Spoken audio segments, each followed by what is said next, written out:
The discussions group that we just went in was, it was a lot of BME, like black and minority ethnic groups, and we were talking about how to get into the workforce, and in the discussion we talked about what barriers we might face being part of a BME group. We talked about how to promote these trainings and these apprenticeships and these volunteering courses that YHN provide, and they asked us where we could promote them, like should they come in and talk to BME groups, because we're the people that are looking for jobs and we have faced these barriers, competition or maybe even racism or sexism, so we've encountered these problems, so we gave them feedback on what support they could give us, and they were very open to our feedback. So today I'm taking part in Housing Fast Day, which is the second time that I've done it, and it's been a campaign organised via Twitter, and it's a way of non-Muslim colleagues experiencing Ramadan for the day.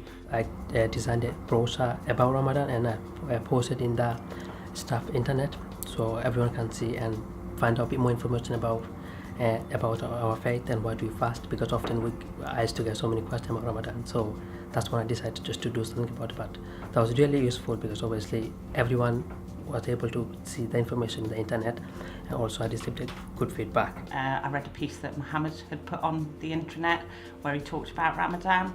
It was just a really powerful piece. I'm a practicing Catholic. I observe Lent in a half-hearted way, I guess, when I compare it to today, so I'm full of respect for them, and it's just a little thing that I can do. There are people within YHN, I believe they're also doing fasting as well, just to see how they feel and help raise money for charity. And I believe that's a good thing as well, just to see like how you feel like by putting yourself in that situation. Although it's weird to think constantly about not being able to eat or drink, it does kind of bring home the point of doing it, of why we're doing it. Previous two employers never had any kind of support or network group in the 14 years that I worked for them.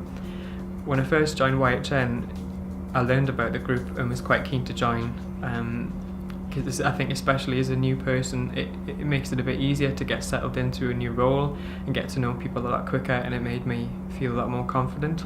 The door's open to all staff and we are very friendly, and we would like to take people's ideas and put them into actions and try and help and break stereotypes.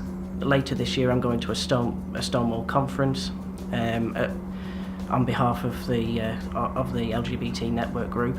And again, that's some way of developing myself, and it's actually useful for my job role as well, because I provide advice and support for our tenants, and essentially that's useful so I know how to support tenants, not just with LGBT issues, but other protected characteristics and so on. It gives you the tools of the trade, as it were, that you don't necessarily get from specific training courses. It's more tangible.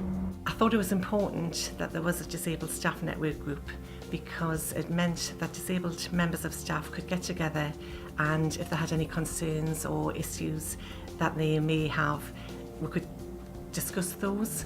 And I found myself, when you're disabled, there's times where you can feel vulnerable and inadequate, and being part of that group has given me personally more confidence in the workplace. We need to be seen as being inclusive of everyone that joins the company and all of our customers, so therefore it's important for staff at all levels to support the group, support their causes, for them to feel free to be themselves within the workplace, and also just moving forward, working together to be, to recognise a more positive future for everyone in the workplace.